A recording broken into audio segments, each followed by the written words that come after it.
Hello, Hola. and welcome We're back. to episode 8 Of the Penny Bloom Podcast. Yo. This week, we're going without an outline. We got a little bit of a time crunch here, so we're just going to go for it. Yeah, you know what? Freestyle. Might be a little shorter. Let's see if, we really have, the talent. Yeah, we really got this shit going on. You know what I mean? Yeah. So, big week in pop culture. Huge. We got Stranger Things 3. Mm-hmm. We got Revenge of the Dreamers 3. Mm-hmm. We got ERYS, or Sire Backwards, from Jaden Smith. Yeah.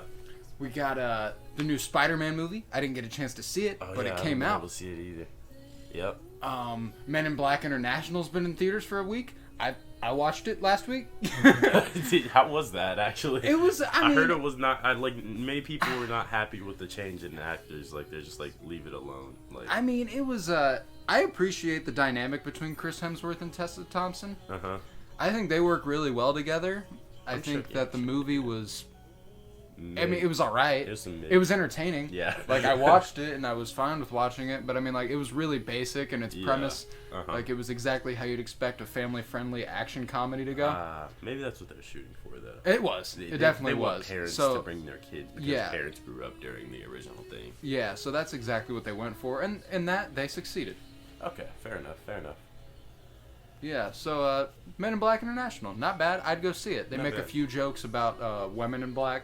Wow. The director type lady who's in charge says something like, "We are the Men in Black." To Tessa Thompson, she goes, "Men in Black?" And she's like, "Yeah, they won't let us change the name yet. They're like, some things you just can't change, It's so they run with that for a little bit, and that's pretty funny.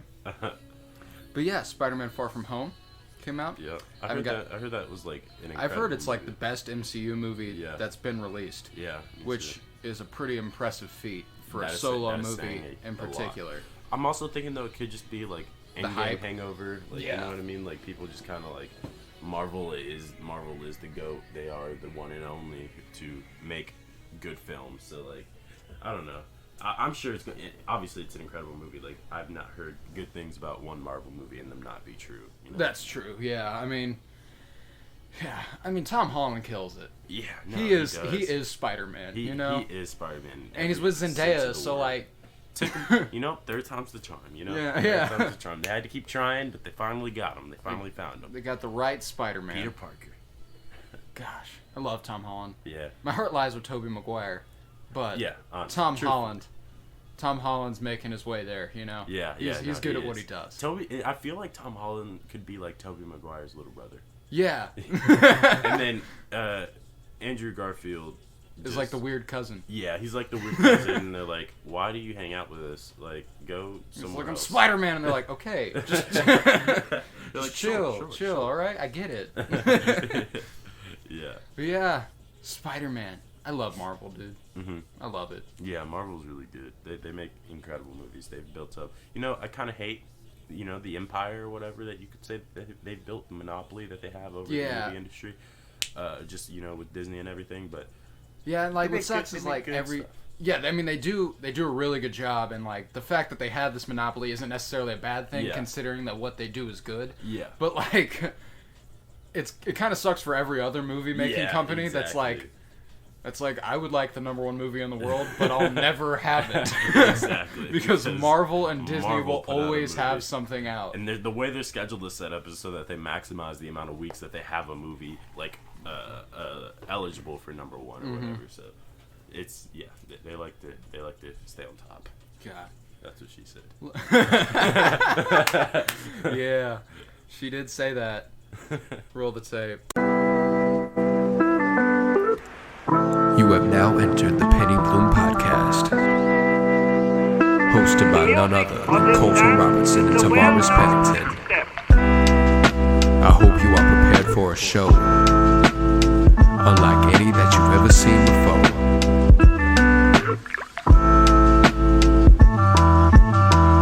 Or heard, I guess it's a podcast, so you aren't going to see anything. First and foremost, we want to begin with Stranger Things 3, a vision of what television should always be. Or maybe what television can be. what it can be. Stranger Things 3 went fucking crazy, dude. God, it was I insane. loved it so much. It was fucking insane. And like, you know, Stranger Things 1 and 2, they were obviously amazing. They got us to this point. Yeah, yeah. But like, Stranger Things 3 was so much bigger. It was so much more movie, you know? Yeah, exactly. And I feel like whenever I watch like series and films like this, when it gets to the point where it's like 3 seasons in, I feel like we're just now getting to like what they always wanted to get to. I feel like you've done incredible filmmaking for sure, because it's like you didn't like just care about getting to the climax, to the point where they're fighting this evil monster, the Mind Flayer. You cared about the 2 seasons it took to even get to the point where the Mind Flayer could exist. They tied it to that too. They were like, this whole time we've been after this. Exactly. I want to be clear here. We will be doing spoilers in this little thing. Yeah, so it'll be a little bit down the way. We'll warn you every time we're about to say something. But like, just be prepared, okay? Yeah, yeah. If you haven't watched Stranger Things 3, you might want to skip to the next segment. But yeah, when they were like, when Billy was talking to 11 in the room, in the cabin, when they were in like the void upside down type thing, and he was like, this whole time, it's been you. We've been building this for you. I was like, oh my god. Yeah, it's just like, this is fucking chilling. Jesus they did Christ. So good with every single aspect they could have tried to make horror. They really did. Like, it was so good. It always confused me at first because it like, Stranger Things wasn't that much of a scary thing, you know what I mean? It brought the more sci-fi horror elements. It was sci-fi horror, and it wasn't necessarily like something to make you be like, oh my god, like this is bone chilling. Yeah, this is like scary, or this is like strange, or like whatever. This is stranger. Yeah, this is these are stranger things. But like, this is like another way of them like, you know, getting to it in season 3, because I felt like they were really like just taking over everything that this show was supposed to be, and just being like, for sure, this is it all. This is what we're going for. This is what everything built toward. And you know, Billy actually knew his character arc, like when he first started playing the role. Really? Yeah, they let them know. They let them in on that. Yeah, apparently they must have known like how they were gonna play him out in season 3 like this, back in season before they started making season. Well, 2. they kind of had to. The way it's formatted, you can almost kind of tell that it was written together. Like they must have done season 2 like with season 3. Yeah. Because they do go really well together, and they tie a lot of points in together. Yeah.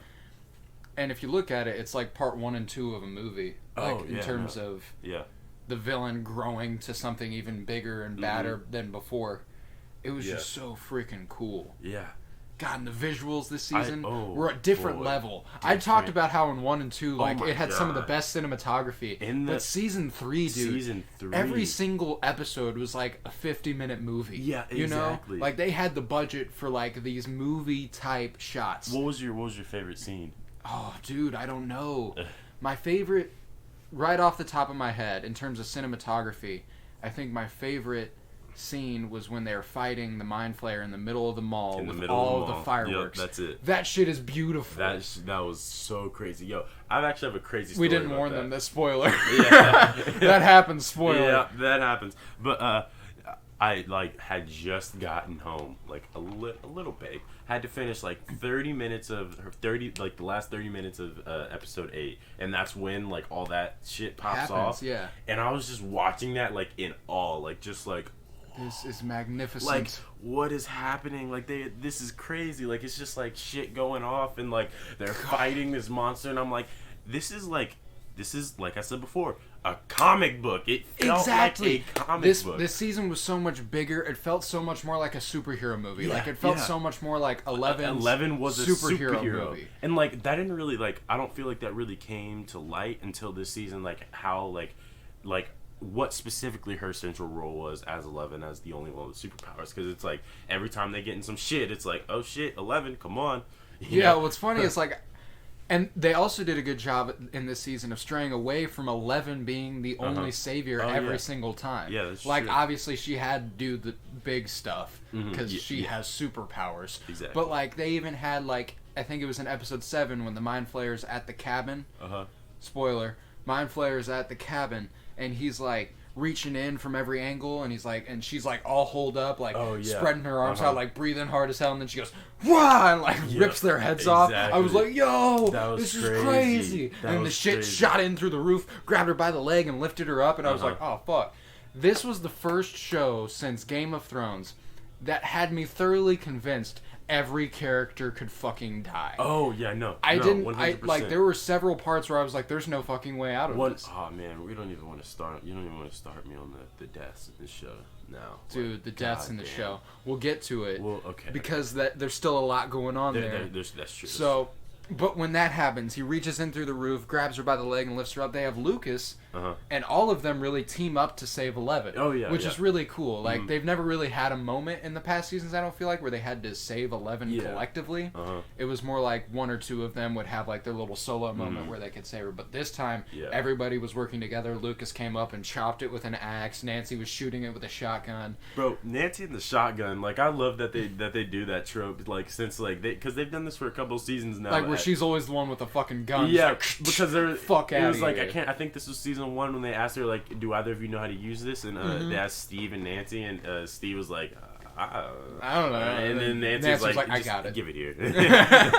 I remember in season 1 when Jonathan was like practicing shooting at bottles and cans, and Nancy took him, was like, "All right," and shot that shit immediately. I was like, "Damn, Nancy's a badass." She's a shooter. And in for this sure. season, bro, I liked every arc, like every like group like journey more than I have in the I other do seasons. too. I love the growth that Nancy, Jonathan, Steve experienced. Like, all of them, like, they just seem older, you know, as they're supposed to. And obviously all the kids feel older. Oh, yeah. But, like, it's harder to make the kids who were already the older ones feel even older. Yeah, And they had Jonathan and Nancy fighting like they were an old married couple. Yeah.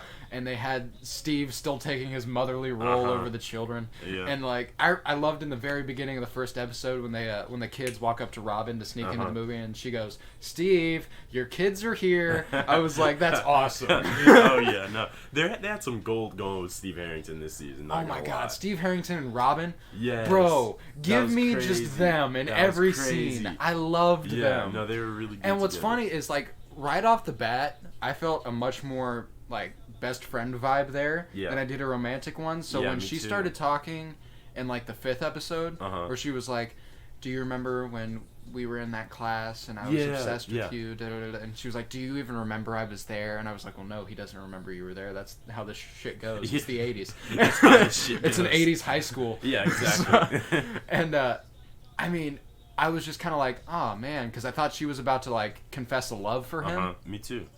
So I was, and like, I didn't really like that in the moment. I was like, I didn't get this vibe. Like, I was like, this isn't real for me. It didn't feel like legitimate. Like, even from the way that she was explaining it, I was just like, this feels like like it doesn't it feels feel like exactly she's going as for it something. seems. Yeah.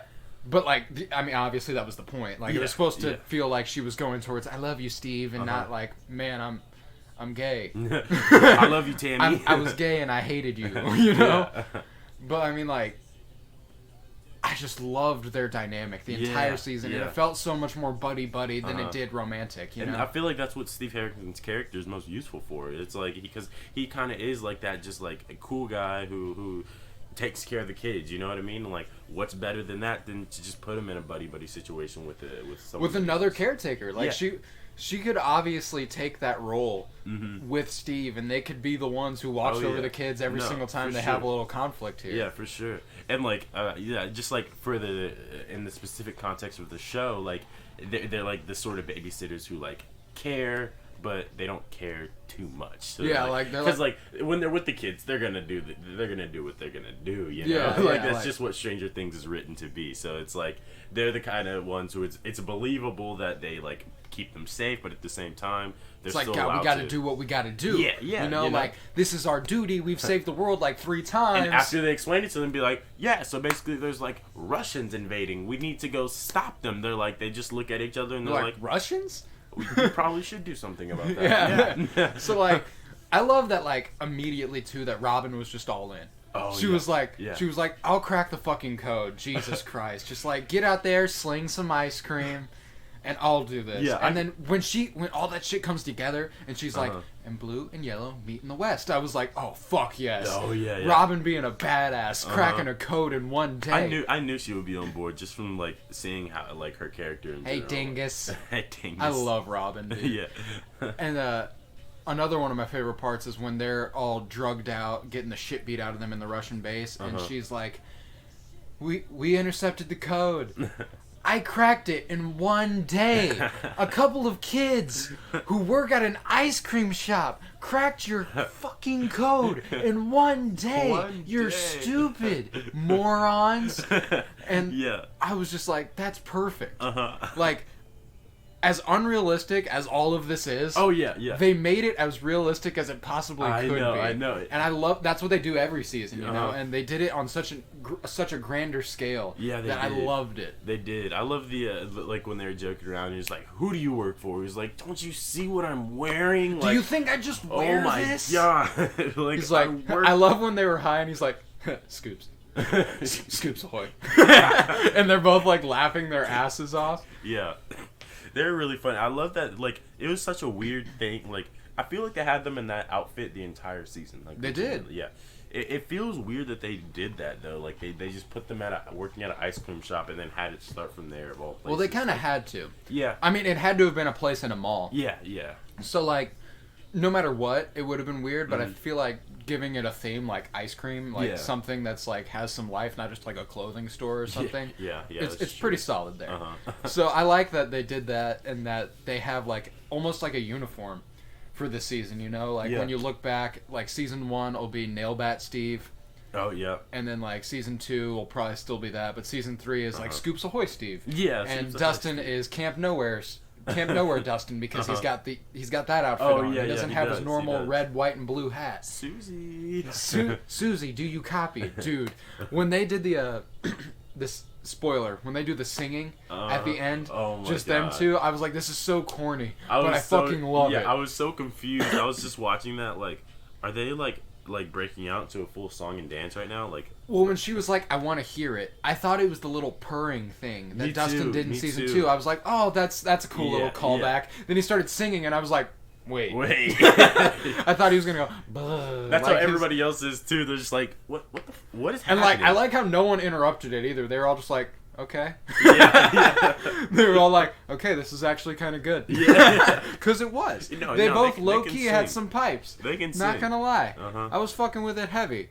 And I mean, like, just the entire time, I was so happy. Like, the whole season, every single thing was just a little moment where I could, like, smile. It was. And they had, like, especially, all right, Joyce and Hopper. Like, their whole, like, the most satisfying thing. Even when it wasn't, you know? Like, even when they're arguing and you're like, damn, are they going to get along? You know that's though. You know that they'll still get along. That's just like that's just the way they their work. Banter, you know what I mean? And, like, oh, man, I love how they use, like, they take these characters and they'll use them multiple seasons for the same purpose. Yeah. And for the same purpose, just in a new situation. God, it was so great. Murray is so good at what he does. Like, he's like, the way right God, just quit your arguing, pull over, get those clothes off, and get it over with. I was like, fuck yes, Murray. Kill shit. And then the Russian guy goes, they haven't had sex yet? And they start laughing. They were like, oh my god, never would have thought Murray would ever bro down with a Russian. Oh my god. An enemy of the state. I know. That was like really his bro too. And from the beginning I could tell, I was like, this Russian guy seems like cooler than most. Yeah, like he seems chill. Like he doesn't seem like he's like really happy about what's going on. He's just kind of there because he has to be, you know? And like, that's another thing that was a part of the season that I liked was like the forming of unlikely dynamics. Oh yeah. And unlikely teams, you know? So you had Steve and Dustin, which was obviously going to be a pair of the season, but you added in Erica. That was the most like I did not expect that at all. Like I didn't even expect her to be in this season. And she was such a huge part of it. Yeah, she was a huge part. I loved that Erica and Robin, Dustin and Steve were all that team because that made perfect sense. Oh yeah, no. Bringing them together was perfect because it gave the mom and pa dynamic for Steve and Robin with the kids, Erica and Dustin. Yeah.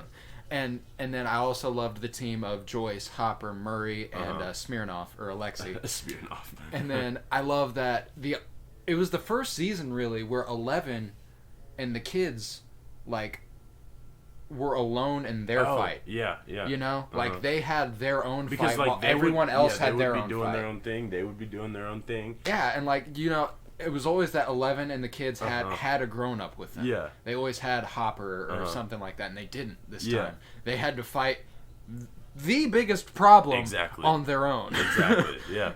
And then I like how the whole season was the kids versus Billy up until the last episode. Yeah. Like it was like it's a familiar villain without being too familiar. Exactly, you know? which is good because it's like it's more realistic. I feel like like just putting the mind. They gave him a body. You know, Yeah. they gave him a familiar face so that we weren't just like, oh my god, what's this disgusting mountain of sludge? Yeah. Like that shit was nasty. But I think one of the most key scenes in the entire season was when in the mall when they all get together. When they're fighting the Mind Flayer, and then like Steve and Dustin and them, they already had their reunion, and then Hopper and Joyce and all them show up. Yeah, and I was just like, they're finally all in here. One place, like literally all in one place. They all like know everything that's happening. They all have full grasp of the situation, because like that's one big thing that they do is like they'll give them just like their part, whatever one specific group is working on, they'll just give them that part of the story. That's all that they know. That's all that they understand about what's happening. Then another group has another part of that story. But now they all can know the totality of everything. like Hopper and Joyce knew they were trying to open a portal. They didn't realize that shit was popping off with the portal. Like, I don't think they knew the shadow monster was here the whole fucking season. Yeah, no, I don't think they did either. Like, they were probably just like, oh, Russians, we should probably do something. Yeah, and then, like, Steve, Dustin, and all them, they were just trying to escape a Russian base the whole time. Yeah. They weren't even, like, they were just trying to crack a code. They were like, we could be heroes. Yeah. And then they didn't even realize that all this shit popping off up there was, like, real. Exactly. Shit was going down. Exactly. And then they like, go through, like, they make it, I don't know how they did it, but they made it believable sneaking into a top secret Russian military. The entire time I was like, this is so fake, but like they did it. Like, they did it. They did it in such a way that enjoyable. Like made sense. Yeah. And I was like, okay. Yeah. I was like, I mean, it was very comic booky. Like, it was obviously very comic booky. It felt very like this whole season felt very Marvel to me for some reason. Really? Like the entire vibe, like. I got more indie superhero sort of Umbrella Academy vibes. Well, yeah, that too. I got that a lot. But I mean, the aspects that I got Marvel were like the comedy and like the way they steered into the nonsense, like the way things could be super outlandish and crazy. They were like, well, that's just a thing that's real now. Yeah. Like, like, well, we've seen enough already. We know this could actually happen. So like they steered into that instead of being like, what the fuck? There's a like I loved everything involved with the elevator scene where they're dropping. Oh yeah. Where like Steve's like, holy shit, we're falling, and she's like, no shit. She's like, obviously we're falling. Yep, there it goes. Yeah, they're super funny. That provided a lot of like, you know, like it was sort of a way out of just how heavy this season was. Like in reality, like. They're fighting some pretty intense shit. Like, yeah, this probably, up to this point, was the heaviest season. Oh, yeah. Because, like, and you don't even realize it all the way through, because they do such a good job of taking your mind off of it. Yeah, with the comic banter with, like, Steve and Robin, and then you also have Erica, who's always there to say something stupid and snarky. And then you also had Hopper and Joyce ripping into each other while Murray was just like, guys... shut the fuck up. Yeah, basically. Everything just came together really, really well. Yeah, it did. So what was your favorites? What were some of your favorite moments from the whole season? So just like I like how they like kind of set the stage for like the kids, like in general, just like what their life was like, because like I feel like the first couple of episodes of the season, I just feel like I'm getting like a look into like the status they're normal, quo, like how they are when normal things are happening. Yeah, exactly. Which is like, you know, that's true of any good show, like that they'll do that. They'll give you that normalcy and then they'll disrupt that normalcy. But it's like, I don't know, I felt like it was still like very interesting, like seeing into their normal life. It wasn't like just, it was still entertaining. Yeah, and obviously part of what made it entertaining is I knew the whole season wouldn't be like that. Yeah, it's a sci-fi supernatural show. Exactly. Obviously, some shit's gonna pop off, but I'm satisfied with this now. Yeah, like give them a break. Exactly. Like the biggest problem at the beginning of the season was that Will just wanted to be a kid again. He missed out on so much because he was always getting fucked with, you know? Yeah. And then, like, Dustin's biggest problem, obviously, actually his started at the end of season 1, is he intercepted the Russian. Oh, yeah. But before that, it was just him being like, damn, I just got home and nobody wants to hang. Yeah, basically. And then Mike and Eleven are just these lovers who can't separate their faces. And everyone's mad at them because of it. Yeah, I know. It's just like so funny seeing like how they depict like young romance or whatever, because it's just like, and it was strangely accurate. It was strangely accurate, wasn't it? It was just kind of like, you know, it was like we can just like hang out and make out. That's what old people do, right? yeah, exactly. God, 3 inches. Gosh, the entire thing at the beginning with Hopper and those two, I was completely on Hopper's side. Oh my God, I God, was like 100% fuck them up, Hopper. Do it. That's the just like kind of getting ahead of ourselves here, but like that's why like Hopper's situation like was so much worse for me, because I feel like they tried to paint a picture where it's like you could dislike him, like we're giving you reason to dislike him if you choose. Yeah. But if you don't, great, and if you do, that sucks even more because you're in for some shit. Yeah, exactly. Exactly. Like, I was, like, on the fence. I've rewatched it. I watched it twice all the way through. So the first time I watched it, I was on the fence. Yeah. Because that scene where Mike goes, uh-oh, we're in trouble. I was like, smack the fuck out of that kid. Yeah. Smack him right now. That is disrespectful as shit. Yeah. And then he has the audacity to lean over to Eleven while Hop is trying to talk and whisper in her ear. Yeah. I was like, oh my God.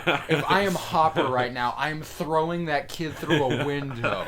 Okay? And then he goes, it's your grandma. And I was like, fuck yes. Yeah. This is the best. Yeah. This is amazing. Awesome. And then he's like, what's wrong with Nana? Yeah. He's like, is it cancer? He's like, no. Did she fall again? No. Did she die? No. What happened to her then? Nothing happened to Nana. Okay? And at the beginning of that rant, I was completely on board. He was like, if you ever disrespect me again, I'll show you crazy. And then after that, I was like, oh. Yeah. I was like, this shit's getting like really intense. Like he is about to snap. And from that point in the season on, he does not let up. Like he is intense and angry about everything. Yeah. I was just like, during that scene, I was like, oh. I was like, this is not a very great look on Hopper, but I mean, like, I understand. I think they made it purposely difficult to sort of navigate his feelings, or what you, like, think his feelings might be, because, like, it is such a weird feeling for him to have, like, how much love he had for Elle. Yeah. Like, he's like they openly refer to her as his daughter and stuff, and like. And what kind of sucks is, like, the entire season that felt really one-sided. Yeah. And I understand that, obviously, but, like, it did feel really one-sided. Like, Hop kept calling her his daughter, and he kept calling himself her dad. Yeah. But she kept referring to him as Hop. Yeah. And I was like, oh. Like, I just wanted once, at the very end, for her to be like, thanks, Dad, or like, something like that. Just one little part. Yeah. And it never happened, and I was a little disappointed, but I mean, like, I get it. It's fine. Yeah, it's fine. That's asking a lot, you know? She's gone through a whole lot. Yeah. I wouldn't exactly expect her to be like, Dad, after 6 months. Or, I guess at that point for them, it'd been like a year and a half. But another cool thing is how they're kind of setting up this hero thing for Elle, is like, you know, like every hero has to have their tragic origin story, even though, like, obviously her origin story is plenty tragic, but it's just like they're like, I feel like they're just adding fuel to the fire. Like, I feel like at this point, like, to what you're saying with the superhero aspect of 11, as every hero has their origin story, it was more with, like, Papa and like Brenner and the Hawkins lab and stuff. So I feel like this is just like like that. The Hawkins lab stuff was like Uncle Ben. Yeah, that's what I was meaning. To Spider-Man. Yeah, exactly. And then this is like Tony Stark to Spider-Man. Yeah. We'll get into that more later. So like if you haven't watched it yet, you don't really get that. So, but you might be able to decipher it. It's more like the Tony Stark to Spider-Man now, you know? He's already gotten there. He's already here. But now this happens. Yeah, now and it's like, how's he going to handle it? How's she going to handle it? Rather, I mean, now that we're getting back into Stranger Things. It's a really big thing that she has to cope with and handle. And it sucked. It did suck. Want to get into it? So let's get into our biggest moments. All right. All right. That's how this conversation started, and it dwindled.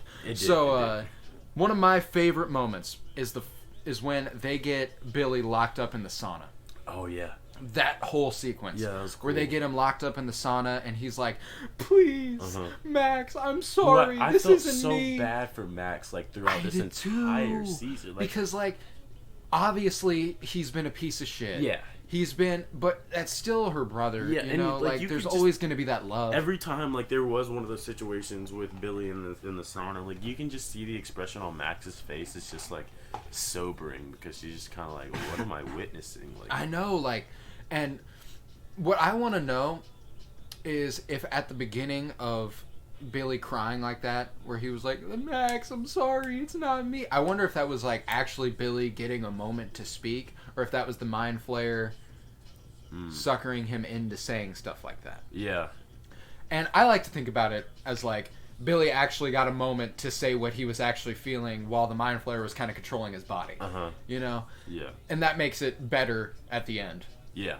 Yeah, it does. When I think about it like that. And so that's also why I think that. I think due to what happens at the end, I think it was actually him getting a moment to be like, this isn't me, I tried to stop him. I think so too. And, but God, when Will's like, he's activated, and Mike's like, get away from the door. And I was like, you didn't say that loud enough. He said, get away from the door. I was like, I was like, she didn't hear you. Yeah, no. And then he was like, get away from the door.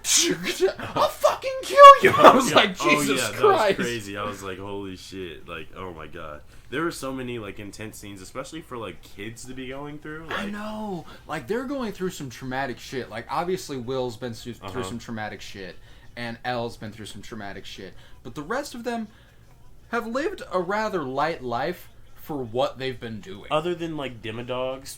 Which after seeing them, Demogorgon. Yeah, after seeing them for a little bit, it's just another animal. Exactly. You know? It's it doesn't act too much different than I suppose a tiger would. Like a land shark. Yeah, that's a good one. One thing too is it's funny thinking about Max and how she entered season 2, and she's like, none of this can be real. It's a little derivative. To me. It's a little derivative in parts, but if there were more originality, I think I'd like it. And it's just what?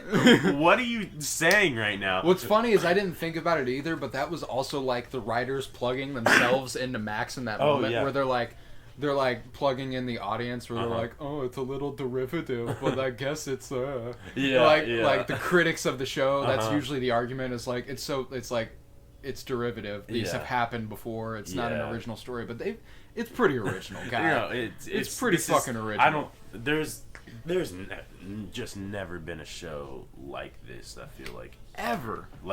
It's just so unique, and it's attention to detail, and got everything, because I watched the first episode with my dad last night. It was the first time he was watching it, and there was a point where Hopper, it's in the very first episode where Eleven and Mike are making out in the room, and Hopper's sitting on his recliner eating chips and drinking something. I can't remember what he was drinking, but my dad noticed. He was like, that's the original Tostitos bag. And he was like, that only existed for a few years, and it was right there. And I was like, and he said that's the original can, and that's the original. Everything was so specific to the details that he was like, Jesus, there's nothing that I've ever seen that's more accurate to what the 80s were. Yeah, in modern crazy. day. And they do such a good job with that, and it, you don't notice it until you notice it, and it completes the show. It really does. It's such a weird thing. And gosh, just the music, everything And I fuck with 80s music. I don't listen to it much, but every time it's on, I'm like, this is all good times, you know? 80s. Yeah. But they make it actually good to the context of the story. Yeah, What's funny is, like, if you listen to 80s music, it's usually just a bunch of fucking nonsense. Yeah, no, it's not good. It's yeah. But, like, they somehow find a way to find songs that made sense to what they're doing. Yeah. And I loved it. Like, I remember in the scene I was talking about earlier with Billy and the kids in the sauna and stuff, when they're fighting, gosh, that scene was amazing. Oh, yeah. That was the first time in the show, and it came in episode 4, which is usually when everything starts to kind of turn for every season. Exactly. And when she threw the weight up against him, she threw it back, and I thought she was gonna die. Me too. I was like, damn, totally like he's about to choke out. 3 different times. Yeah, so did I. And like, what's funny, I was like, I don't know what we're gonna do from here. I was like, how do we go from here? Like, you guys can't win now. Yeah, basically. And I was like really convinced she was gonna die because I was like, Mike ain't gonna do shit. And then he came up and hit him with a weight, and I was like, okay. I was like, okay, that's a real nice, easy way to get out of that. Oh yeah, real nice. But and then when she lifted him up, and he was like stuck, that was like probably my favorite part of the entire show in terms of just chilling, like. He just like held her up, and then she threw him through the wall, and I was like, that was so badass. Yeah, no, that was Do crazy. not fuck with 11, like, bro. the dude he just didn't even come back. He's just like, fuck it, I need to get out. He's like, I'm running. I need to get out. I'm running real quick. Oh, I'm running super fast. Running real quick. And then, but back to the music point, when that happens, the song that plays is a 60s song, but they still made it relevant. It was like, we'll meet again. Oh, yeah. I was totally like, got that. oh. Yeah. I was like, beautiful. that was funny when they did that. I was just like, oh, they're really going for it, huh? Like, they're just setting things up so good. So like, good. Over 8, it didn't feel like an 8-episode season. Like, it felt like so much longer. It felt like so much longer, but also it felt like the quickest I've ever gotten through a season. Oh yeah. Like I talked about this in seasons 1 and 2, how the episodes felt long, but like you were like, damn, that's only one episode. Yeah. This season, there were only a few episodes like that for me. There were episodes that definitely felt developmental to where like they went really quick. Yeah. But there were other episodes where I was like, fuck. Yeah. That was one episode. That's crazy. And God, they do such a good job. Just, their storytelling is unbelievable. Yeah, I just really want to know how they write these. Like, yeah, I want to get an inside look at what their process is. Yeah, me too. Because like I just don't like. Because I know like Beyond Stranger Things kind of does that. Yeah, kind of. But not really. Yeah. Well, they just talk about it in very general like language. But I'm really interested to see how they keep coming up with like these like perfect measures of story to like tell. And like it keeps you entertained for as long as possible, you know, and like it's all like still like super beautiful in a way. Like, I don't know. God. Yeah, it's super. It was so good, so fucking good. Really good. Another one of my favorite parts was when Nancy and Jonathan are getting chased by the little part of the Mind Flayer in the hospital. Oh, yeah. And 11 and the kids all come in. They break down the door and they save Nancy. Dude. When 11 saves Nancy here, I'm like, Jesus Christ, 11 is at her most powerful, like, ever. Oh, yeah. Dude, when she just, like, immediately was like, bam, bam, bam, off the wall, off the ceiling, off the floor. Like, she was just, like, throwing this bitch around. Like, I can do whatever I want with you. And then it got up and she was like, damn, so I really got to do this. And she was like, boom, out the window, bitch. I was like, damn, 11 is a badass. Yo, I just, where is she getting this power from? Like, that's she's just getting crazy. older, you know? Yeah. I mean, and I'm assuming that, like, with her age, she'll gain even more ability. Yeah. Maybe now, because it seems like there's a problem there. Yeah. But, like, damn, it's good. It is very good. And that I'm actually a little confused on how that happened. Like, that was one of the weirdest, like, plot points for me. Spoiler. What? How did she lose her powers?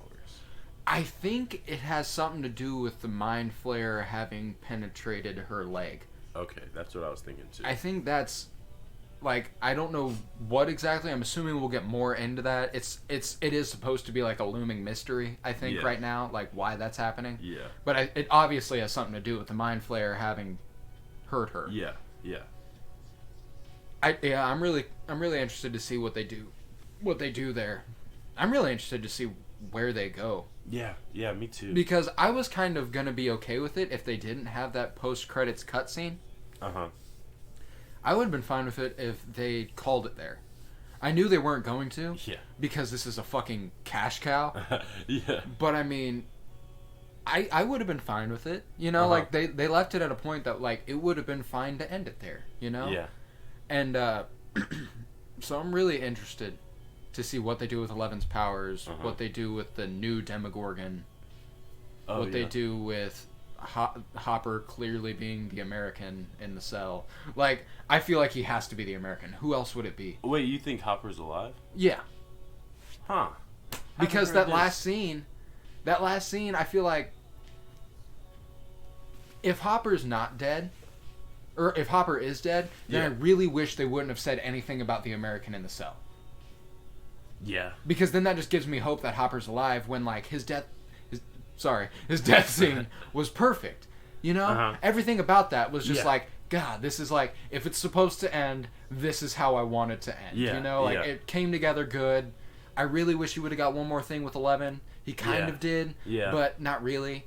But if that's how that happens, then, like, good, leave it there. Don't go to the cutscene and go, no, not the American. Oh, yeah. Because then, like, you're giving me hope here that he's the American. If he's not the American, I'm going to be really pissed. Yeah. I don't know. They're always super unpredictable, though, because, like, even Hopper's death, like, that shit shook me I didn't see that coming. I was like, damn, they really killed Hopper. Right out of left field. I was just like, wait. Like, when they're looking at each other, I'm like, they're looking at each other like someone's gonna die.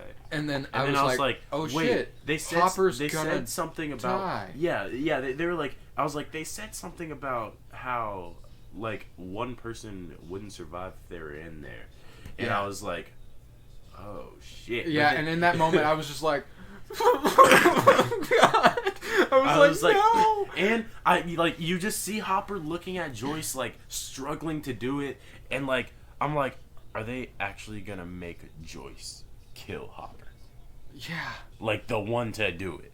And, oh, man, that just, and what I didn't like, or what I did like, but almost didn't like, was how he was struggling with the big bad Russian dude. Yeah. And he was like, we're both going down. And I thought he was going to, like, jump in there with him. I was like, that's such a waste. Yeah. Why would you do that? Just shove him, and you'll get a moment. So he did, and I was like, oh, thank God. Yeah. I was like, thank God they didn't make him sacrifice himself by jumping into that thing. Yeah.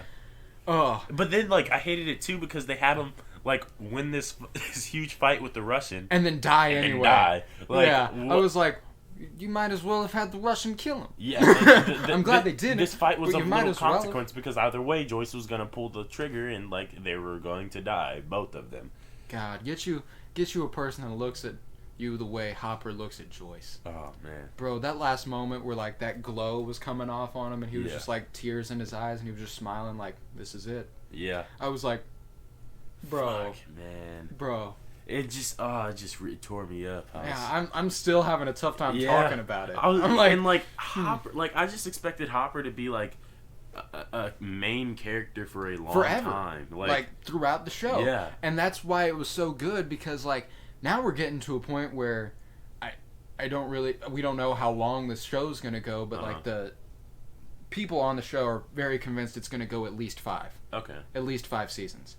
So the way I'm looking at it is if, like, Hopper's dying there, we're getting into some Game of Thrones-y territory. Oh, yeah. With, like, Red Wedding type shit. Yeah. With Hopper dying like that, I did not expect that in the slightest. No, me either. I didn't expect, like, this season was the most out of left field shit I did not see coming. The Russians? Like, the Russians? That, I was like... The Russians? When they introduced that, I'm like, am I gonna like this? Like, come on. I was too. I was like, damn, man. You went and made an international threat? Yeah, yeah. I was just like, this feels like... You've seen Supergirl, right? Yeah. It felt like that. Like, because, like, when they like, put the Russians in there with no explanation for, like, at least a season. Like, they just tease, like, the Russians or for half a season or so with really no explanation other than, like, oh, yeah, Russians have another Supergirl.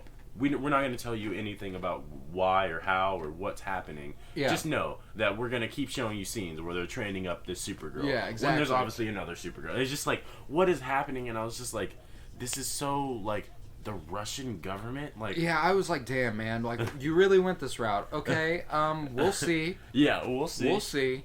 And it paid off. It paid off big time. They did a really good job of tying it all together. It makes sense. Which was what I was worried about. Yeah, it makes sense because it was the 80s, more sense than it does in most other situations. Oh, yeah. It's the end of the Cold War. Yeah, it's the end of the Cold War, all that stuff. And it just, like, I think they used them instrumentally more than anything. They weren't meant to be a like, big part of the story itself. Which was but the they thing. were. Well, yeah, they were, but, like, they weren't, like... In terms of the supernatural stuff, they were not. Yeah, yeah. They were the threat to the kids, and Steve, Robin, and them. Yeah. And that was kind of their whole arc there, was the way they're involved with Starcourt, thus... Yeah.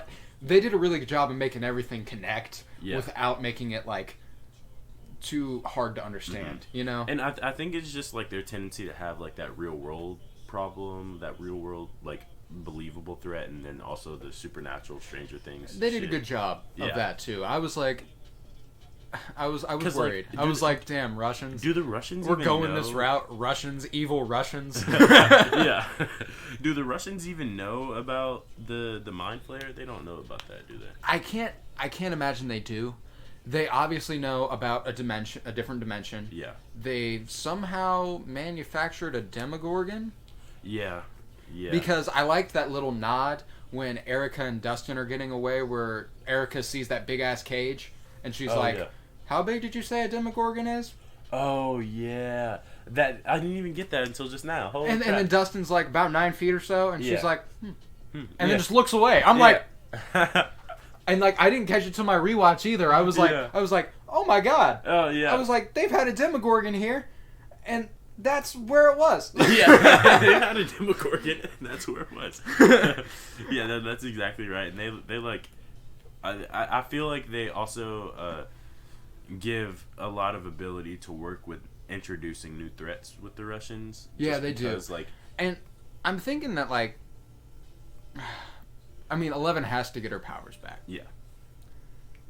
The show is not the same if 11 does not have her powers. Because she is where the sci-fi comes in. She is the only believable way they defeat any threat. Yeah, exactly. So, I'm interested. Mm-hmm. I mean, with the development of technology, the way they showed it, because they developed something that has the power of 11 to be able to open and close the portal. So, how's that going to come into play? Are they going to be able to find more keys? Are they going to be able to develop more things like that? So, like, I'm thinking we could have a real nuclear, like, a World War III type thing coming up in the show. Oh, yeah. But, like, I don't know how much I'd like it if the show got expanded too much beyond Hawkins. I don't either. I kind of like it just being, like... The small town, Hawkins, like, it's the town. real... It's a real 80s type thing, you know? Like, you got to keep it to the small town problem. Yeah, yeah. Like, and it's like, obviously they're fighting this, like, it feels so like... Did you ever read any Hardy Boys? No, I don't think so. Hardy Boys was like an 80s... It was a book series in the 80s that was like a couple of brothers, the Hardy Boys, solving mysteries together. 2 brothers in a van. 2 brothers in a van. It's called Two Brothers. It's just 2 brothers. Just 2 brothers in a van.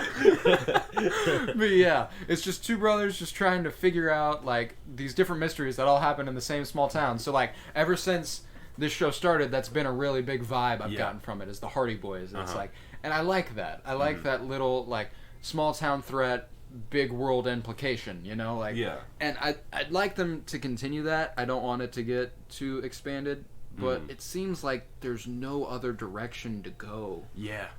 Because everyone's they're moving. So, I mean, obviously it can be like they're visiting, but I mean, like... I feel like they have to do something to make them move back next season, though.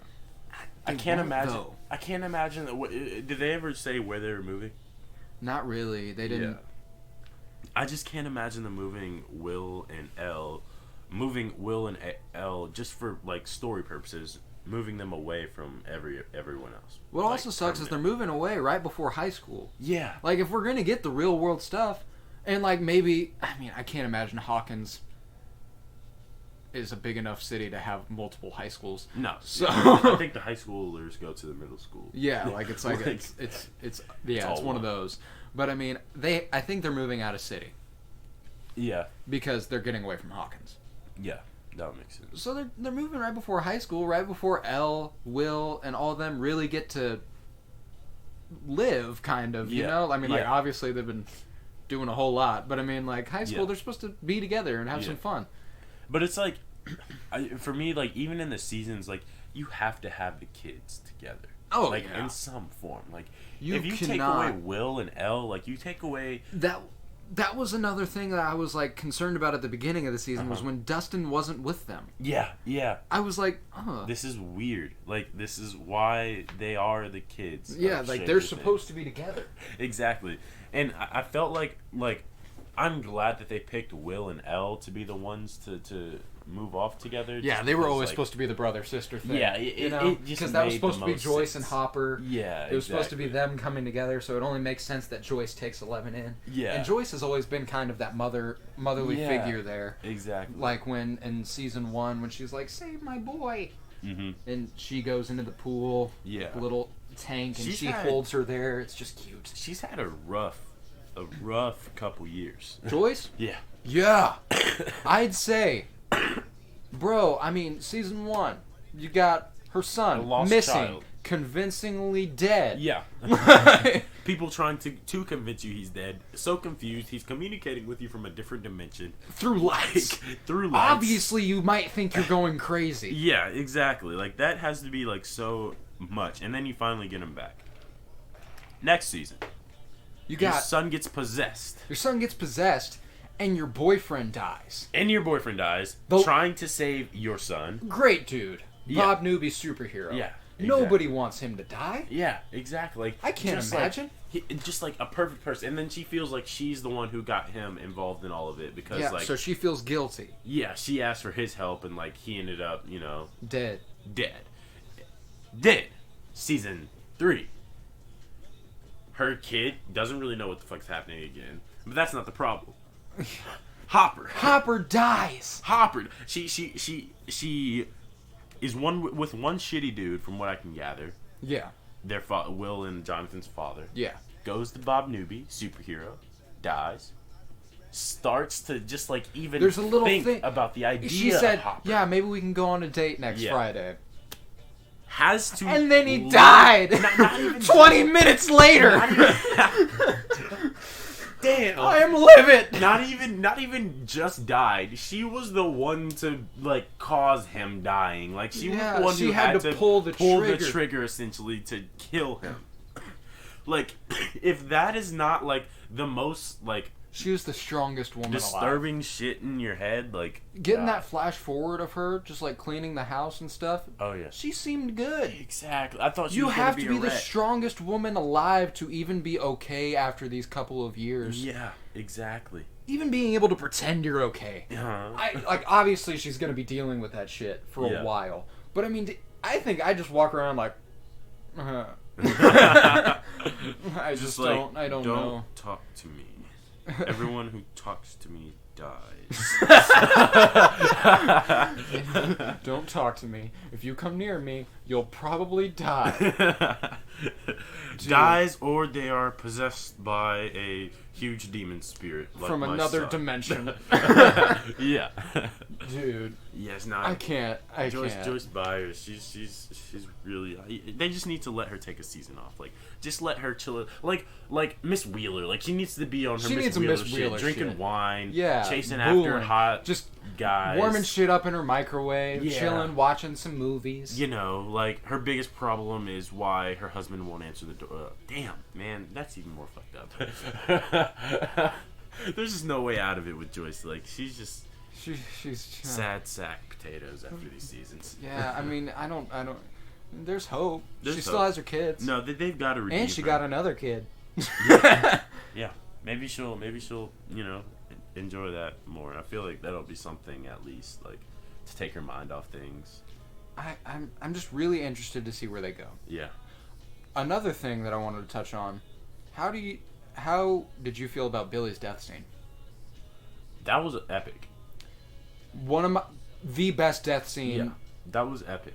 Of almost any show I've ever seen. I just like find myself like being like I can't even think of how I felt about Billy in that season moment. 2. Like I'm like, and what's cool is like you get it in that moment that he's like, this is it. Yeah. Like I know I'm dying. Yeah.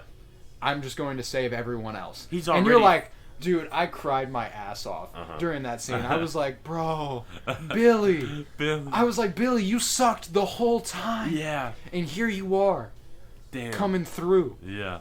Bro. It was rough, but like the worst part was Max being there to watch the whole thing. And she got to see like, oh my god, like I know it wasn't really Billy, and she knows it wasn't really Billy, but just to like see those things, like as like someone who's like in your family, someone who you're supposed to care about, and I'm sure she did care about Billy in some ways, and to a degree, yeah. It just sucks because like she knows like even like nobody deserves that. Exactly. Like God, and it is the same as when Joyce and Will had to go through it. Joyce knew this isn't him, so I've got to do everything I can to get this out of him. Yeah. But in that moment where Max is watching Billy die, it's like, I think that was almost Max being like, oh shit, he's actually being a hero. Yeah. Like, he's doing it, and like there's nobody in the show who will be able to understand Billy like Max. You know? Exactly. You get that, and probably now 11, considering she got to go through all of his memories that were just terrible, dude. Yeah. That whole sequence was beautiful visually, but just like, ugh. That was rough. Where she's just watching the way his dad tortured him and his mom, and ugh. Yeah, God, Billy had a sad life. Billy did not. Yeah, there's a lot of sadness in Stranger Things, which is weird because it doesn't feel like a super sad show. Yeah, I mean it's I don't know. Like it's weird to explain it because I'd argue there's probably more bad that's happened than good. Oh yeah, no, for sure. Like I mean, if you want to talk about it, there's like 3 good things that have happened, and it's every time they win. But all the bad things that came with it there's so many more. Yeah, no, there is, and for some reason, like they still keep it feeling like a lighthearted, show centered around some kids fighting. Yeah, like this evil monsters. This 3rd season felt like, and there's absolutely a reason they released it on 4th of July. Oh yeah, this felt so American. Yeah, everything about it felt nostalgic. 80s America. Everyone loves it. Like Sandlot, that's what I got a Sandlot vibe from it. Okay. I got like just retro happiness, patriotism, like something that doesn't exist now. Yeah. It was just cool to see because like it gave me a sense of like, this is like I liked the idea that it's been a while since we've had an enemy as a country that like the Russians, like this gave us like an excuse to be like, woo, come together, America. Yeah, feels like a lot lately. We're all just kind of fighting each other. They're gonna run up in here with the gats and kill all you Russians. It feels like we're fighting each other a lot lately. So like Stranger Things 3 came at a good time. Yeah, it gave Americans a good things could be worse.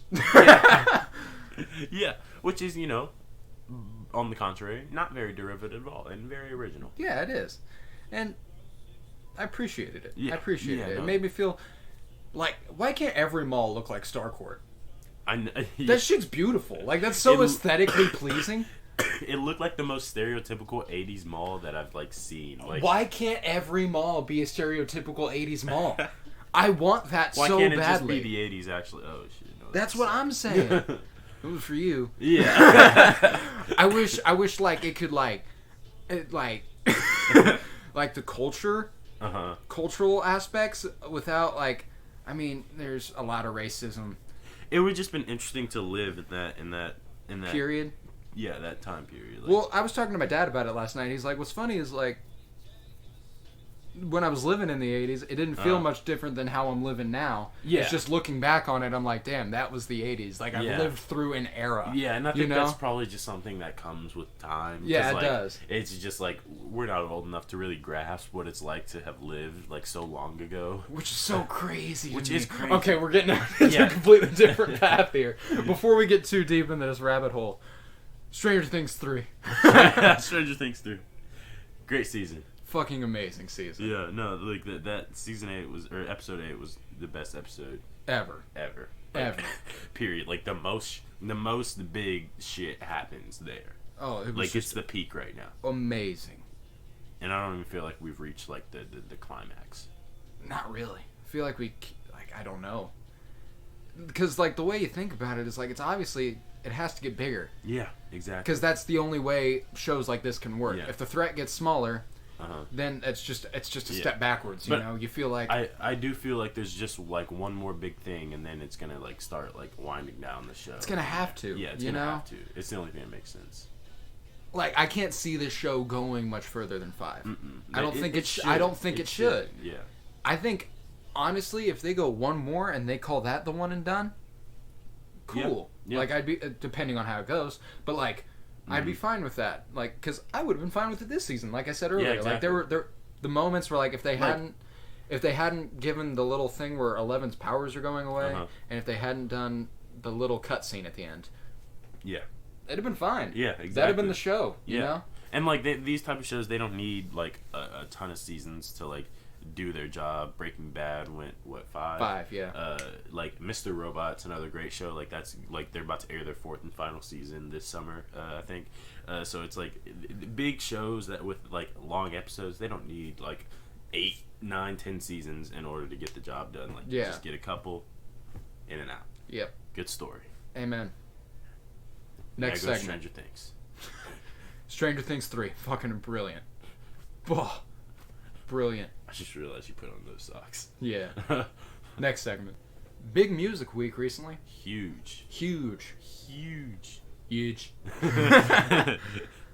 We got Revenge of the Dreamers 3 from Dreamville. Oh, God, I love Dreamville. Yeah. And we got ERYS from Jaden Smith. Or Jaden, as he puts it on this album. Yes, Jaden. No, he changed his name actually a couple months back officially to Jaden. Jaden. And then I also like that Willow is just Willow. Yeah. They're not riding on Smith name anymore, you know what I'm saying? They're Jaden and Willow. I fuck with that. So let's start with Revenge of the Dreamers. How'd you feel? I was blown away, honestly. Album of the year, bro. Yeah, they've been having it like they don't get the credit, but Dreamville has like such a they do such a good job at creating shit. Like it has a certain feel to it that I don't feel like any other sort of music has, and it's so them. Like it's like so like they really know who they are as music makers, and they just they feed into that, and they just keep doing it that same way. Like they don't like. And like I get like wanting to try new shit, but that's not what a label is meant to do. A label is meant to have a sound, you know. Like every artist fill a specific facet of that sound.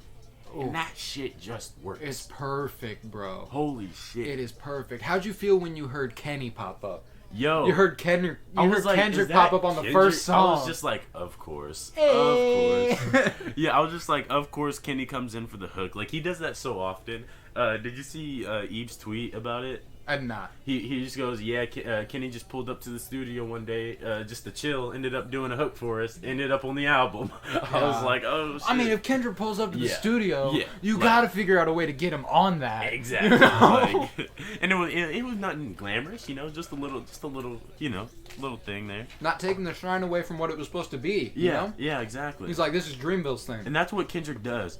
Another thing about, this is a side note, a real quick detour. Kendrick Lamar has been eerily quiet. Eerily quiet.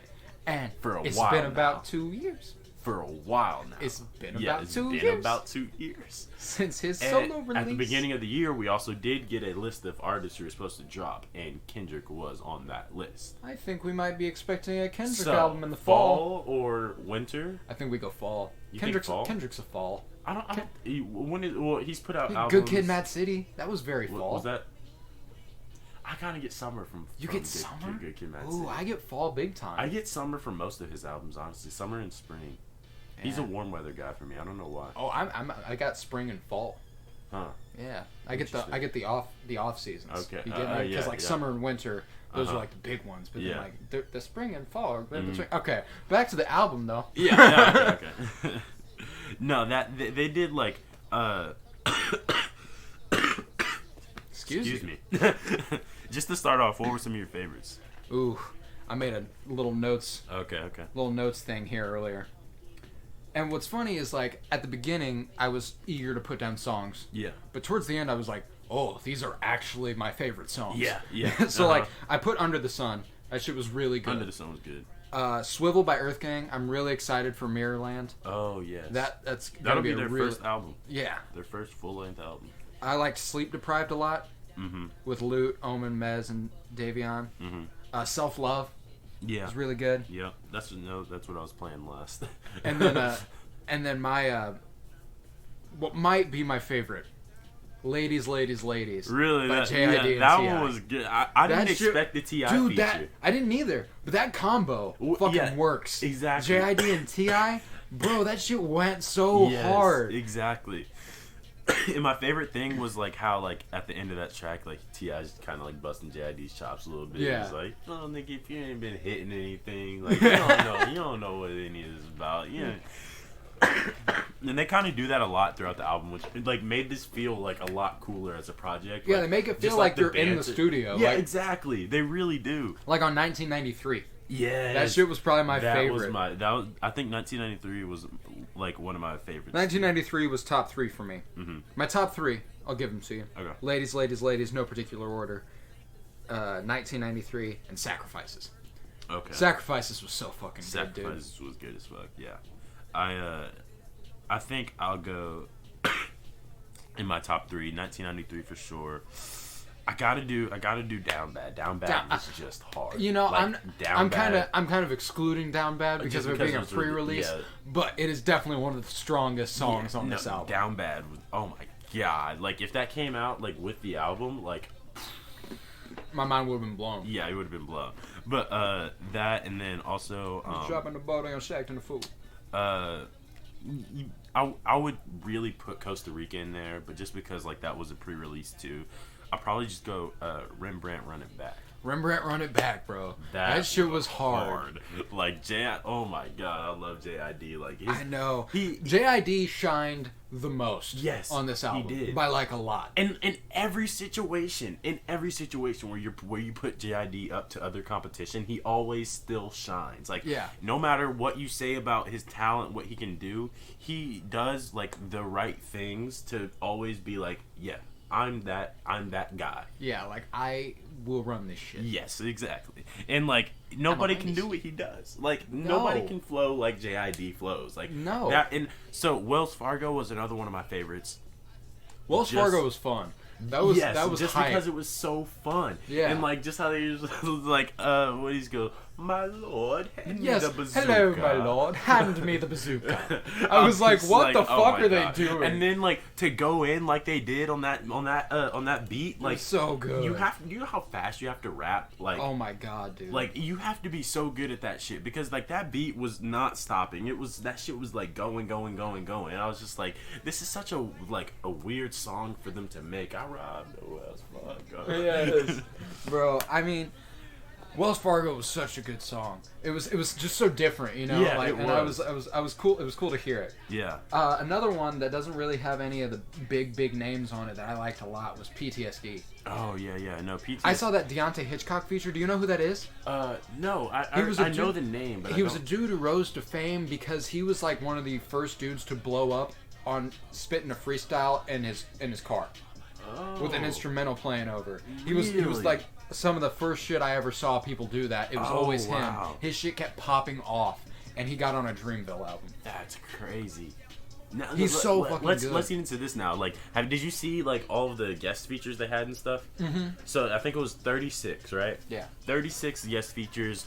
You have even seen the tweets and stuff about the following that they get, like Dreamville collectively. So, I could pull them up right now. Here.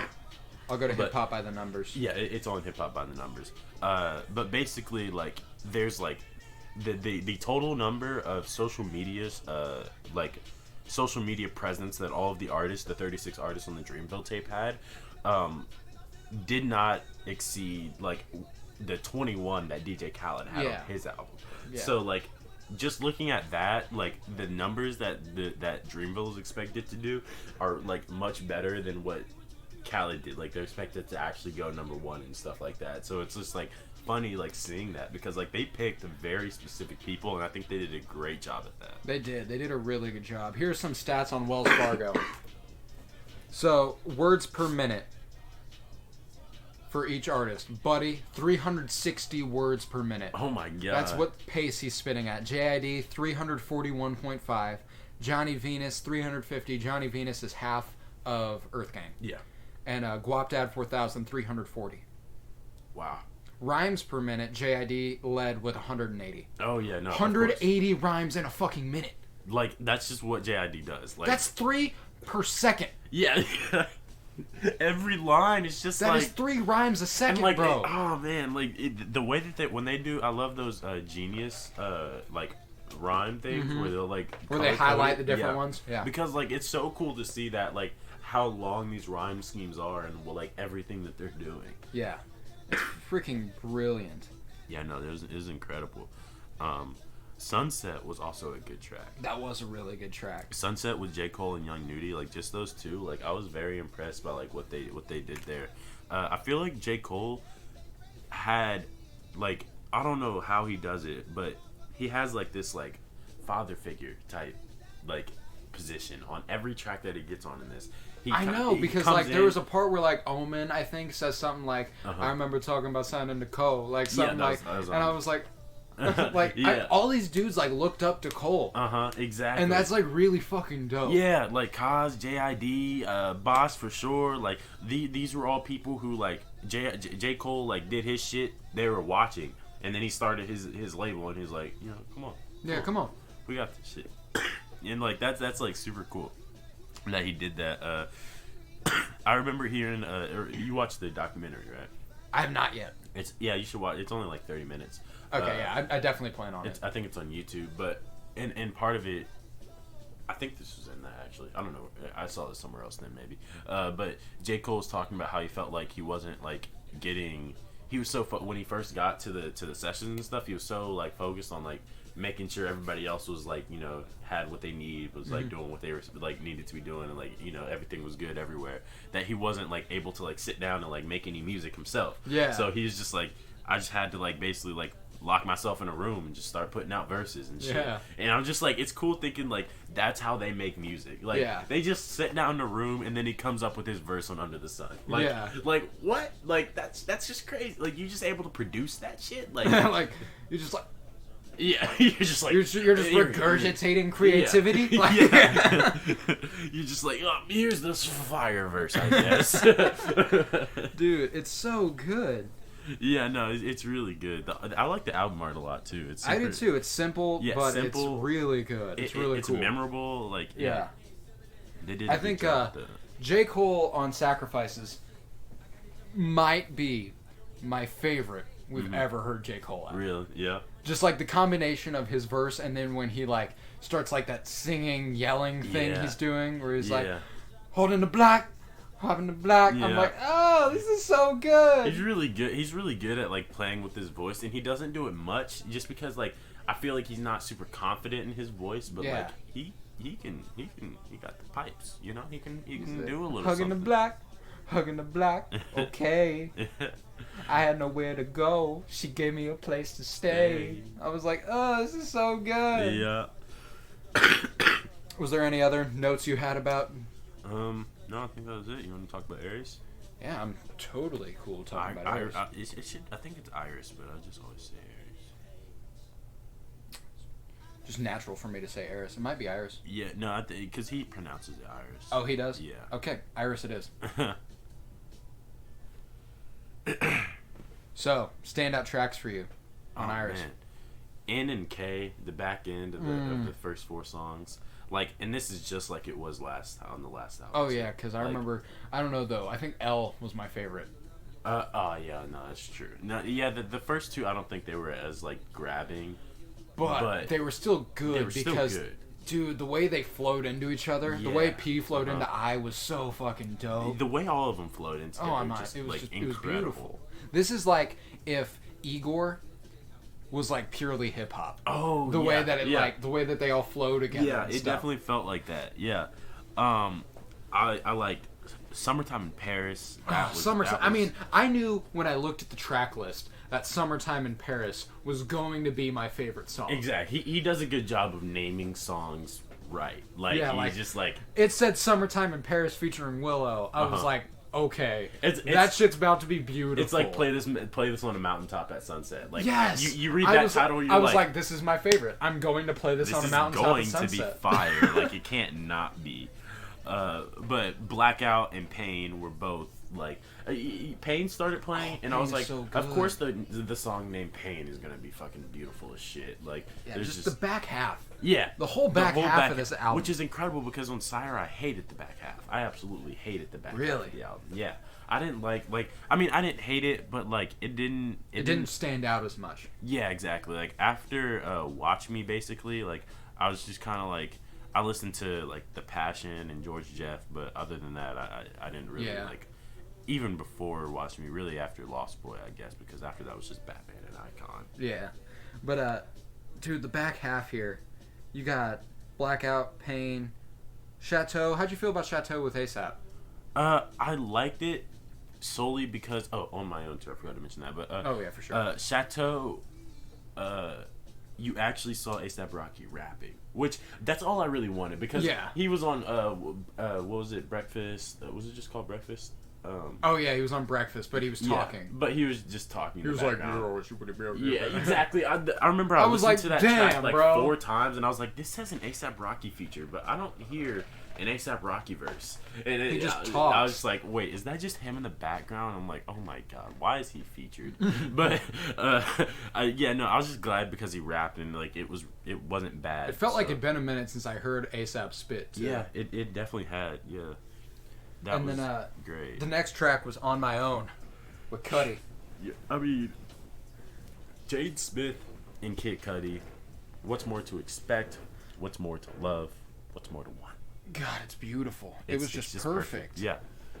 It's just perfect. Like, I don't know, like, how they did. Like, the thing about Jaden Smith in general, to me, why I've always, like, I think he was, like, weirdly my most listened to artist of 2018. Yeah, you told us that. That's neither here nor there. But, Sire's just a really damn good album. It is. I feel like he's really developed this sort of sound that he really got to work on right after he dropped Sire. Yeah. With, like, his singles and stuff. That he's gotten to work towards this, like, specific sound for him. Yeah. Which every great artist needs. They need that specific niche, that specific sound. Like, and he's kind of, like, working towards that. And I think he's, like, really showing it off well on ERYS. Because I do, too. It's just, like, this weird, like, almost, like, gothic or, like I don't know like how to explain it, but it's like it's not emo rap. Yeah, it's not emo rap because that's like Juice WRLD type shit. Yeah, but it takes an aspect of the emo part of that and mixes it with like experimental, like whatever you rock, define Cudi almost, as. Like psychedelic rock, would that be the right word? Yeah, maybe? I think so. Yeah, like it's like these psychedelic rock mixed with like trap. Mixed with emo hip hop. Yeah. And then like that's what Jaden Smith is. Yeah. And just Jaden Smith. Exactly. So like that's brilliant. I've never heard anything like the music he puts out. Yeah, no, me neither. And it's like I could totally see myself like he's one of those like he's starting to develop a sound kind of like Vince Staples for me. Like that, yeah, it's like, pretty similar. I like when I listen to it, I think of like a club in the future, just going crazy in this shit. Just like futuristic club, just banging out. You know what I mean? Like everyone wearing metal suits, like, aliens dancing about. Actually, the measure of this is really just the Matrix. If you can picture this music playing in the Matrix, then you can it's futuristic. Yeah, it's futuristic party rock. Because like that's exactly like what they're. Even though like the Matrix is set in the past, but whatever. No, yeah, and I think that's really good for him to be like doing this sort of thing because like I don't hate it. I don't either. like, I mean, I actually really enjoy it. Yeah. But like, I also think that's kind of a bias I have towards Jaden Smith. I feel like if any other artist I'm familiar with does this, I'm not gonna enjoy it very much unless it's like Kid Cudi. It wouldn't be original. Yeah. It wouldn't be them. I feel like this music is like entirely Jaden Smith. Yeah, it is. It's like his like because he's his niche. He's between worlds in a lot of ways. Yeah. Like, he is like this very like I don't know like level-headed guy that's you know just doing things as Jaden Smith, making movies, making music, making water. Just kind of does what he wants. Yeah. But then there's also like this other side to him, which is kind of like edgy, outlandish, and puts off a little bit of a crazy vibe. Yeah, a little bit of a crazy vibe, but like it's controlled and like yeah, exactly. I don't know. It's like this album kind of shows that. I definitely understand the character duality thing that he's going. I do too. Because you can hear that in the music, definitely. The Sire and ERYS. Yeah. Yeah. Because like I don't know about you, but like listening to both of these sounds like different movie soundtracks. Yeah, for sure. Like we talked about that for a little bit off mic. Yeah, we did. It just feels like everything feels so grand and like I don't know, like it just feels cinematic. Yeah, it does. I get that completely. I hope he makes. I really want him to like make a film. I can't imagine that Jaden Smith never makes a movie based around this character he's developing. I know. Because, like, the dude's so incredibly weird. Yeah. And so just, like, out there and creative that there's no way he doesn't come out with, like, a Sire ERYS type movie thing. Exactly. He has to. He has to. Like, that would be, like, perfect. And, like, the visuals for that shit would be so beautiful. Oh, my God. Judging by the cover art. Yo, and like he came again with the fire cover art for this one too. Cover art, like bro. The cover art is just ridiculous. Like I was like looking at like the sky. And it's so simple. Yeah, it's so simple. Like the sky and the pink and all that. Like I don't know. Like it's crazy. And it perfectly captures the sound. Oh yeah, no, it definitely perfectly captures the sound. I think of the album like. That's one thing that Jaden's always been good at, kind of, for me. It's just like capturing the feeling in a cover. I think about his covers when I think about his music. Oh, for sure. The shit's beautiful. Beautiful. How'd you feel about Noise with Tyler? I don't know. It was weird for me because like I didn't dislike it or anything. Like I wasn't like, oh, I hate this song, but it didn't like stand out to me. I know. I was expecting more from it. I wasn't like, yeah, Tyler and Jaden. It just like kind of. I was expecting some more Igor shit. Yeah, me too. Honestly. I mean, it was cool to hear Tyler rap again. Yeah. Like really go hard at it. Yeah. And I fuck with that. But I've started to realize recently that like I'm starting to look for much different music than I have in the past. No, like in terms of what I want to hear. Me too. Like me too. I want, like, from artists like Jaden Smith and Tyler, the Creator, like, when they're on a song together, I was expecting something, like, just fucking glorious and beautiful and just, like, such a vibe. Like, play this at a mountaintop at sunset. Like, that's the vibe I get from when I hear Tyler and Jaden together. Exactly. I wasn't expecting the big, heavy-hitting bass. I was fine with it. Don't get me wrong. I just wasn't expecting it. It was definitely unexpected, but I think like Jaden kind of also wanted to go for something that wasn't just melodramatic, you know what I mean? Like melancholy, like kind of like sad, because like that's not what he's portraying his character to be. Yeah. It's to be kind of like brash and just for like sure out there and just like, you know, super into things, doing what he wants. Yeah. And I love the idea there with the character duality and stuff. I fuck with that music, the brash, heavy hitting stuff. But dude, when Jaden slows it down, it's hard. I'm just hoping, like, I understand why he did this album. Like, you can't just keep giving him the same thing. Like, you gotta give him a different taste. But like, just do at least one more in your career. Do one more album like Sire. Just something laid back, flowing through all the way. Yeah, for the just for the culture. Just for the culture. Yeah, you gotta do it for the sake of us all. Save us. Yeah, save us, please.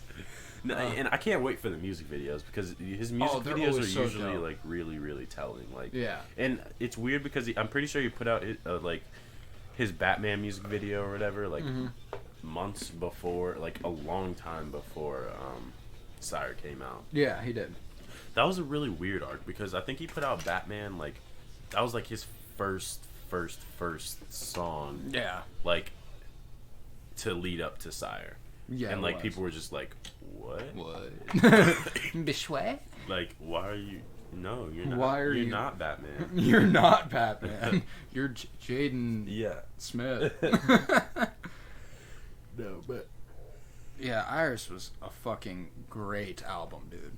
definitely a vibe. Definitely something that I'll listen to quite a bit. I'm sure. He'll probably be your most listened to artist again here in 2019. Nah, hopefully he doesn't get there again. But not that I don't like him. It's just like I just don't feel like he deserves the #1 spot. Like that was so like you get to the end of the year, you're like let's see my statistics for music this year, and then like You're it's just like Jaden Smith. Jaden Smith, and I think my second listen to was like X, and I was like fuck. You were like, oh god. Yeah. I was just like what? Yeah, like I share a Spotify account with Trenton up the okay. street.